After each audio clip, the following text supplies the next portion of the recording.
In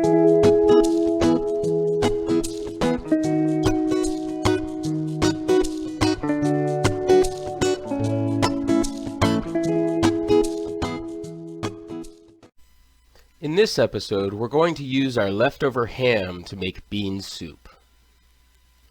For our style of bean soup, we're going to use the leftover ham, including the ham bone, a 16-ounce package of dried navy beans, an 8-ounce can of tomato sauce, a medium onion, 2 small potatoes, a cup of diced celery, 3 cloves of minced garlic, a teaspoon and a half of salt, and a half teaspoon of black pepper.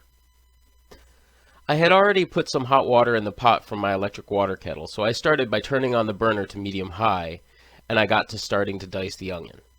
I'm also running another batch of water in the water kettle, as I'm going to top off the soup a little bit later.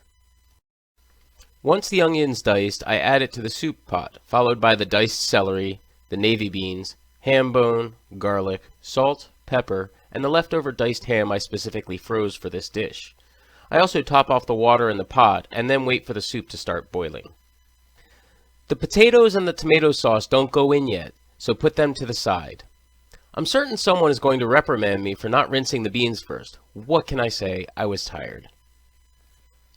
Bean soup recipes vary greatly depending on the family you ask, so bear in mind that mine may not taste like the stuff your grandma used to make.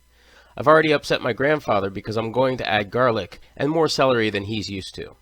I also skipped the 2 beef bouillon cubes, but that was accidental. Don't worry, it turned out great anyway. I was an hour into cooking when I realized I had made 2 somewhat minor errors. First, I didn't turn the heat down, and second, I forgot to cover the soup. Because of this, the water level was somewhat lower than I preferred, so I simply added more water, brought it back to a boil, and turned the heat down to low, then covered it. After 3 hours, I removed the big piece of ham and the bone, and then stirred it up, checking to see if any big pieces had fallen in. I then diced up the potato and added it to the soup, followed by the tomato sauce, stirred the soup up, and covered it to allow it to come back to a boil. I then get started on trimming any remaining meat from the bone. There's normally a decent amount of meat left on the bone, and I would trim it off, dice it up, and then add it to the soup. My wife seems to have already cut off almost all of the meat from the bone, though, so I'm glad I had the extra diced ham for this batch. Bean soup is one of my all-time favorite feel-good meals, and the whole house smells wonderful for hours after making it.